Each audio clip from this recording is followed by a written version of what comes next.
தமிழில் இருந்து உருவானது கன்னடம் என்ற கமல்ஹாசனின் பேச்சிற்கு எதிர்ப்பு தெரிவிக்கும் விதமாக கர்நாடகாவில் கமல்ஹாசனின் போஸ்டர்கள் கிழிப்பு, படத்திற்கு தீ வைப்பு என்று போராட்டங்கள் நடைபெறுகின்றன.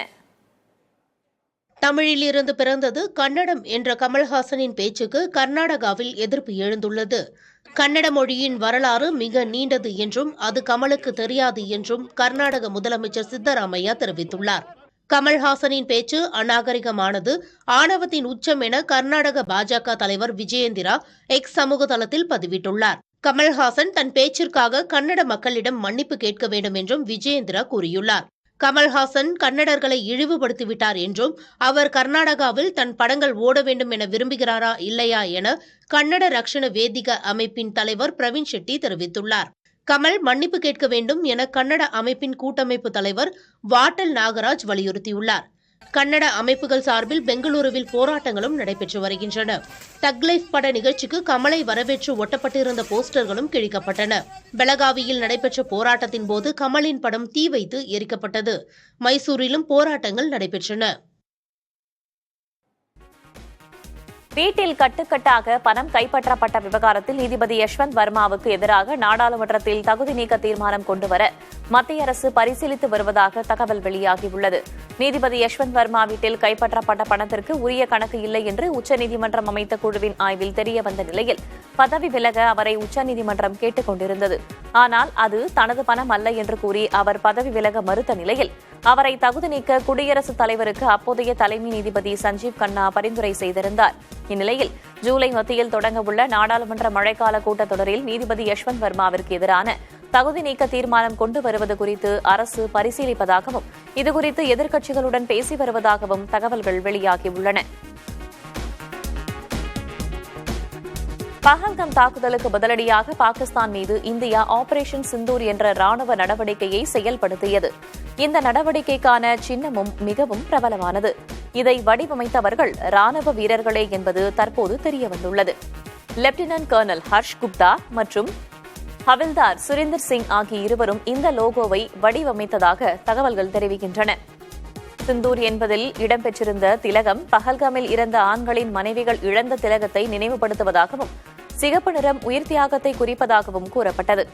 மே 7ஆம் தேதி ஆபரேஷன் சிந்தூர் தாக்குதல் முடிந்த அடுத்த சில நிமிடங்களிலேயே இந்த லோகோ வெளியானது குறிப்பிடத்தக்கது. பாலியல் வழக்கில் கைது செய்யப்பட்ட முன்னாள் பிரதமர் தேவேகவுடாவின் பேரன் பிரஜ்வால் ரேவண்ணாவின் மொபைல் போனில் 2000 ஆபாச படங்கள் இருந்ததாக கார் ஓட்டுநர் சாட்சியம் அளித்தார். தேவேகவுடாவின் பேரனும் முன்னாள் அமைச்சர் ரேவண்ணாவின் மகனுமான பிரஜ்வல் பல பெண்களை பாலியல் பலாத்காரம் செய்ததாக குற்றச்சாட்டுகள் எழுந்தன. இக்குற்றச்சாட்டில் பிரஜ்வல் கைதாகி சிறையில் உள்ள நிலையில் வழக்கு விசாரணையில் அவரது கார் ஓட்டுநர் நீதிமன்றத்தில் சாட்சியம் அளித்துள்ளார். பிரஜ்வலின் போனில் 2000க்கும் மேற்பட்ட ஆபாச படங்கள் இருந்ததாக அவர் கூறியுள்ளார். தான் அளித்த அந்த படங்கள் தான் மக்களவைத் தேர்தலுக்கு முன்னதாக வெளியாகி பரபரப்பை ஏற்படுத்தியதாகவும் அவர் கூறினார். இதனால் பிரஜ்வலுக்கு நெருக்கடி அதிகரித்துள்ளது. பெங்களூருவில் பெய்த கனமழையால் 343 கிலோமீட்டர் நீளம் கொண்ட சாலைகளும் 188 கோடி ரூபாய் மதிப்பு கொண்ட சொத்துக்களும் சேதமடைந்துள்ளன. இது தவிர மழை பாதிப்புகளால் பெங்களூரு நகரில் 4 பேர் இறந்ததாகவும் தெரிவிக்கப்பட்டுள்ளது. காவிரி நீர்பிடிப்பு பகுதிகளில் கனமழை நீடிப்பதால் கிருஷ்ணராஜசாகர் அணைக்கு நீர்வரத்து வினாடிக்கு 26,424 கன அடியாக அதிகரித்துள்ளது. இதற்கிடையே பெங்களூரு மருத்துவக் கல்லூரியில் பயிலும் 4 மாணவர்கள் கொள்ளைகால் பகுதியில் காவிரி ஆற்றில் குளிக்கச் சென்றபோது வெள்ளப்பெருக்கில் சிக்கி அடித்துச் செல்லப்பட்டனர். 3 பேர் மீட்கப்பட்ட நிலையில் ஒருவரை தேடும் பணி நடைபெறுகிறது.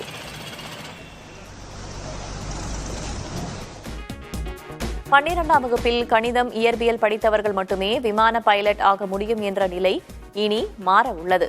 வணிகம் போன்ற பிற பாடங்களை படித்தவர்களும் விமான பைலட் பயிற்சிக்கு விண்ணப்பிக்க தகுதியானவர்கள் என்ற விதிமுறையை மத்திய சிவில் விமான போக்குவரத்து அமைச்சகம் கொண்டுவரவுள்ளது. இந்த விதி அமலுக்கு வந்தால் 12ஆம் வகுப்பில் எந்த பிரிவில் பயின்றவர்களும் விமான பைலட் உரிமத்திற்கான பயிற்சிக்காக விண்ணப்பிக்க முடியும். மேலும் இந்தியாவில் விமான பயணங்கள் அதிகரித்து வரும் நிலையில் விமான சேவைகளும் அதிகரித்து விமானிகளின் தேவையும் பெருகி வருகிறது. இதனையடுத்து விமானிகள் பயிற்சி பள்ளிகளை அதிக அளவில் தொடங்கவும் திட்டமிடப்பட்டுள்ளது.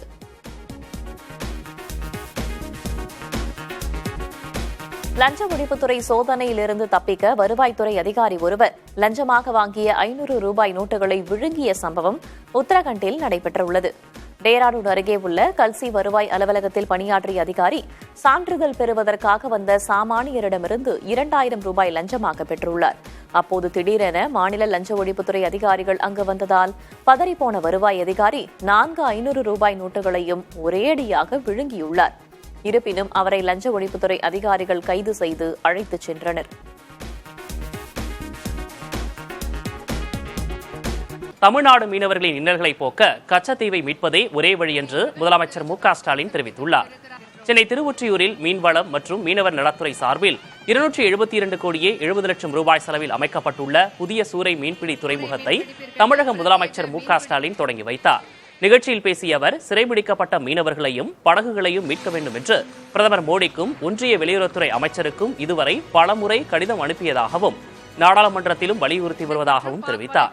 மீனவர் பிரச்சினைக்கு கச்சத்தீவை மீட்பதே நிரந்தர தீர்வாக அமையும் என்று அவர் கூறினார். முன்னதாக திருவொற்றியூர் வந்த முதல்வரை வழிநெடுகிலும் பொதுமக்கள் உற்சாகமாக வரவேற்றனர். திருவொற்றியூரில் 272 கோடியே 70 லட்சம் ரூபாய் செலவில் நலனை காக்கிறதோட நம்ம மீனவருடைய பாரம்பரிய மீன்பிடி உரிமைகளை நிலைநாட்டுவதற்கு தேவையான எல்லா நடவடிக்கைகளையும் நாம தொடர்ந்து எடுத்துக் கொண்டிருக்கிறோம். அதனால்தான் கடந்த ஏப்ரல் 2ஆம் நாள் சட்டமன்றத்தில் கச்சத்தீவை மீட்க வேண்டும் என்று தனி தீர்மானத்தை நிறைவேற்றியிருக்கிறோம்.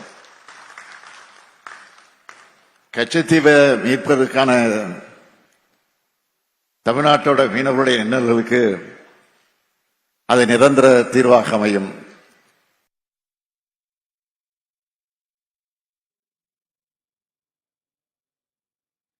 தமிழகத்தில் 11 அரசு மருத்துவக் கல்லூரி மருத்துவமனைகள் பல்வேறு சான்றிதழ்கள் இல்லாமல் இயங்கி வருவதாக அதிர்ச்சிகரமான தகவல்கள் வெளியாகியுள்ளன.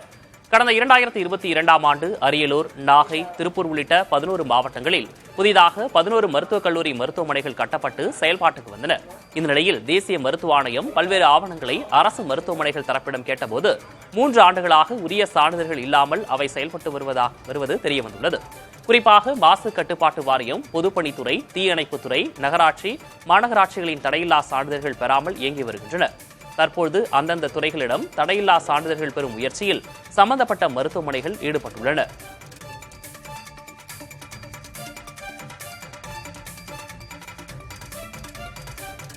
கன்னியாகுமரி அருகே குளத்தில் மண் சரிவு ஏற்படுவதாக பொதுமக்கள் கூறிய நிலையில் அங்கு தீவிர கண்காணிப்பு மேற்கொள்ளப்பட்டு வருகிறது.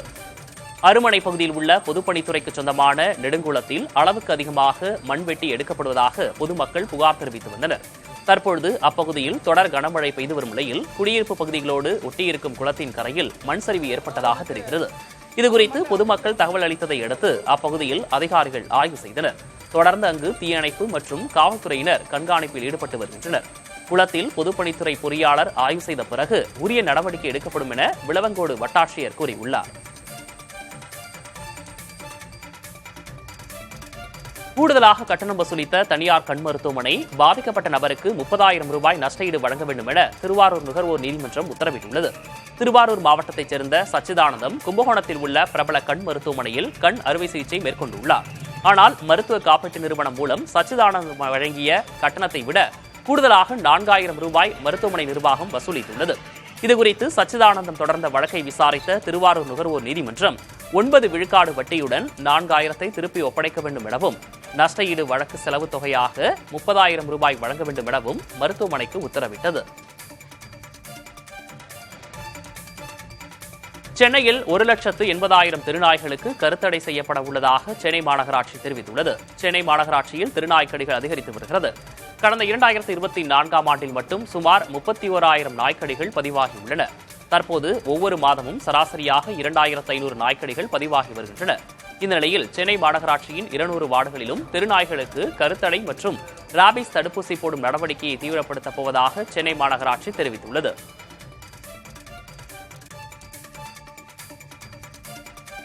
பெருநகர சென்னை மாநகராட்சி பகுதிகளில் விளம்பர பலகைகள் அமைப்பதற்கான உரிமம் பெற்றிட ஆன்லைன் மூலம் விண்ணப்பிக்கும் புதிய டிஜிட்டல் நடைமுறை அறிமுகப்படுத்தப்பட்டுள்ளது. இந்த முறையின் மூலம் பெருநகர சென்னை மாநகராட்சி பகுதிகளில் விளம்பர பலகைகள் அமைப்போர் தங்கள் விண்ணப்பங்களை ஆன்லைனில் சமர்ப்பித்து அங்கீகாரம் பெற முடியும். கடந்த 21ஆம் தேதி முதல் அனைத்து விளம்பர பலகைகள் அமைப்பதற்கான அனுமதி விண்ணப்பங்கள் பெருநகர சென்னை மாநகராட்சியின் அதிகாரப்பூர்வ இணையதளம் வழியாக மட்டுமே சமர்ப்பிப்பதற்கான நடைமுறை செயல்படுத்தப்பட்டுள்ளது. பெரியார் பல்கலைக்கழக பொறுப்பு துணைவேந்தர் பதவியிலிருந்து பெரியசாமி அதிரடியாக நீக்கம் செய்யப்பட்டார். கடந்த 19ஆம் தேதி பல்கலைக்கழக துணைவேந்தர் ஜெகநாதன் பணி நிறைவு பெற்ற நிலையில் ஆட்சிக்குழுவை கூட்டி நிர்வாகக் குழுவை அமைக்காமல் தமிழ்துறை தலைவர் பெரியசாமி பொறுப்பு துணைவேந்தராக நியமிக்கப்பட்டார். இதனை கண்டித்து பல்கலைக்கழக தொழிலாளர் சங்கத்தினர் ஆர்ப்பாட்டத்தில் ஈடுபட்டனர். இந்நிலையில் இன்று நடைபெற்ற பல்கலைக்கழக ஆட்சிக்குழு கூட்டத்தில் பொறுப்பு துணைவேந்தராக இருந்த பேராசிரியர் பெரியசாமி பதவியிலிருந்து நீக்கப்பட்டார்.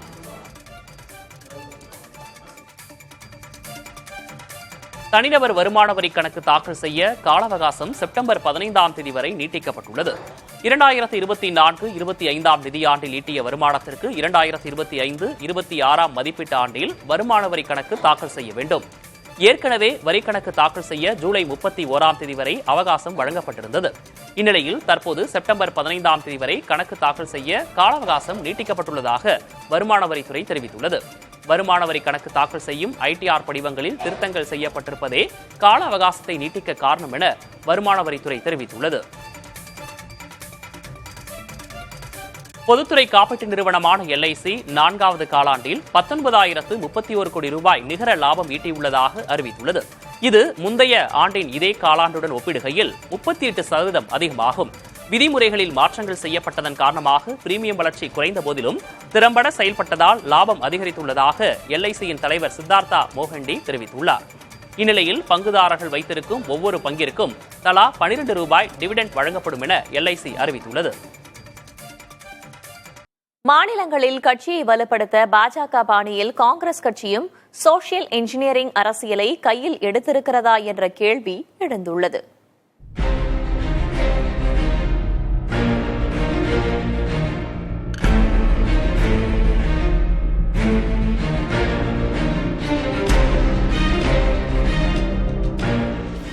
இந்தியாவின் அரசியல் முக்கியத்துவம் மிகுந்த உத்தரப்பிரதேசத்தில் காங்கிரஸ் ஆட்சியை இழந்து 36 ஆண்டுகள் ஆகின்றன. இந்நிலையில் கட்சியை அங்கு வலுப்படுத்த காங்கிரஸ் வியூகங்களை வகுத்து வருகிறது. இன்னும் 2 ஆண்டுகளில் பேரவை தேர்தல் வரும் நிலையில் அதற்கு தயாராக உத்தரப்பிரதேச மாநில காங்கிரஸ் தலைவராக பட்டியல் இனத்தவர் அல்லது இதர பிற்படுத்தப்பட்டவரை நியமிக்க கட்சி தலைமை பரிசீலிப்பதாக தகவல்கள் வெளியாகியுள்ளன. கடந்த ஆண்டு மக்களவைத் தேர்தலில் உத்தரப்பிரதேசத்தில் சமாஜ்வாதி, காங்கிரஸ் அடங்கிய இந்தியா கூட்டணி மிகப்பெரிய வெற்றி பெற்றது. இங்கு பல இடங்களில் பாஜக தோல்வியடைந்ததால் மத்தியில் தனிப்பெரும்பான்மையுடன் ஆட்சி அமைக்க இயலாத நிலையும் ஏற்பட்டது. பட்டியல் இனத்தவர் மற்றும் இதர பிற்படுத்தப்பட்ட சமூகத்தினர் இந்தியா கூட்டணிக்கு அதிக அளவில் ஆதரவளித்ததே இந்த பெரிய வெற்றிக்கு காரணம் என்று காங்கிரஸ் கருதுகிறது. தேர்தலுக்கு பிந்தைய ஆய்வுகளும் இதையே வெளிப்படுத்தின. மேலும் மாயாவதி ஆதரவிலிருந்து வெளியேறும் பட்டியல் இனத்தவரை தங்கள் பக்கம் ஈர்க்க இதுவே சரியான தருணம் என்றும் காங்கிரஸ் கருதுகிறது.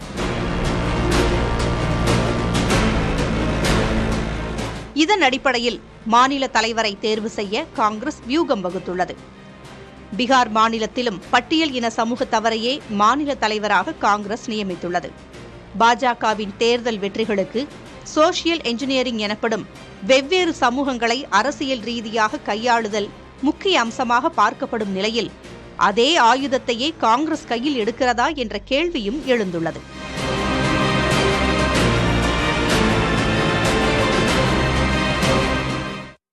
எலான் மஸ்கின் ஸ்பேஸ் எக்ஸ் நிறுவனம் செலுத்திய ராக்கெட் மீண்டும் தோல்வியடைந்தது. எனினும் முந்தைய தோல்விகளை வைத்து இனிவரும் நாட்களில் முனைப்புடன் செயல்படுவோம் என்று கூறியுள்ளார் எலான் மஸ்க். உலகின் நம்பர் 1 பணக்காரர் எலான் மஸ்கின் ஸ்பேஸ் எக்ஸ் நிறுவனம் மிகப்பெரிய விண்வெளி திட்டம் ஒன்றை செயல்படுத்த முனைந்துள்ளது.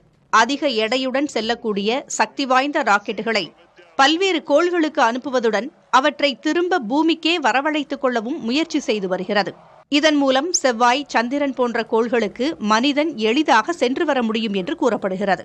இதற்காக ஸ்டார்ஷிப் என்ற பிரம்மாண்ட விண்கலத்தை உருவாக்கி அதை ஸ்பேஸ் எக்ஸ் சோதித்து வருகிறது.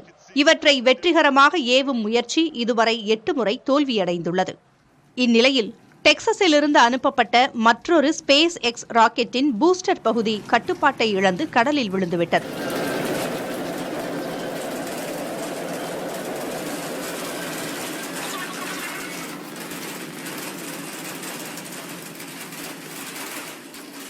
விண்கலனுடன் கொண்டு செல்லப்பட்ட சோதனை செயற்கைக்கோள்களையும் நிலைநிறுத்த முடியவில்லை.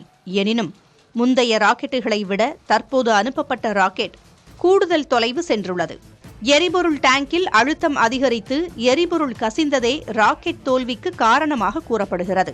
தற்போதைய சோதனை தோல்வியடைந்தாலும் பிரதான நோக்கம் நிறைவேறியுள்ளதாகவும் பயனுள்ள தரவுகளும் அனுபவங்களும் கிடைத்திருப்பதாகவும் இதையும் ஒரு வெற்றியாகவே பார்க்க முடியும் என்றும் எலான் மஸ்க் எக்ஸ் தளத்தில் பதிவிட்டுள்ளார்.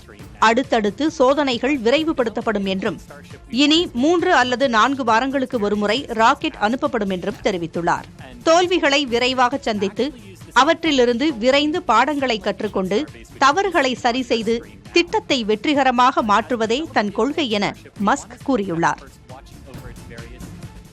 அமெரிக்காவுடன் கனடா இணைந்தால் அவர்களுக்கு தாங்கள் உருவாக்க உள்ள கோல்டன் டோமில் பாதுகாப்பு இலவசமாக கிடைக்கும் என்று அதிபர் ட்ரம்ப் தெரிவித்துள்ளார். கனடாவை அமெரிக்காவின் 51வது மாநிலமாக இணைத்துக் கொள்ள விரும்புவதாக ட்ரம்ப் தெரிவித்தது உலகையே அதிர வைத்தது. இடையில் சில மாதங்கள் அது பற்றி பேசாத ட்ரம்ப் தற்போது அதே பேச்சை மீண்டும் தொடங்கியுள்ளார். கனடா தங்களுடன் இணைந்தால் 15 லட்சம் கோடி ரூபாய் செலவில் அமெரிக்கா உருவாக்கும் கோல்டன் டோம் பாதுகாப்பு குடை 1 பைசா செலவில்லாமல் இலவசமாக கிடைக்கும் எனவும் ட்ரம்ப் தனது ட்ரூத் சமூக தளத்தில் பதிவிட்டுள்ளார். தனது இந்த வாய்ப்பை கனடா பரிசீலிக்க வேண்டும் என்றும் ட்ரம்ப் குறிப்பிட்டுள்ளார். எதிரி நாடுகளில் இருந்து ஏவுகணைகள், விமானங்கள் அமெரிக்காவை தாக்க வந்தால் அவற்றை வரும் வழியிலேயே தகர்த்து அமெரிக்காவை குடைபோல காக்கும் கோல்டன் டோம் தொழில்நுட்பத்தை கொண்டுவரப்போவதாக ட்ரம்ப் ஏற்கனவே குறிப்பிட்டிருந்தார். அமெரிக்காவுடன் இணைய ட்ரம்ப் விடுத்த அழைப்பு கனடாவில் ஏற்கனவே கடும் கொந்தளிப்பை ஏற்படுத்தியுள்ளது. தற்போது கனடாவிற்கு பிரிட்டன் மன்னர் சார்லஸ் வந்துள்ள சூழலில் ட்ரம்ப் மீண்டும் அழைப்பு விடுத்துள்ளது முக்கியத்துவம் பெறுகிறது.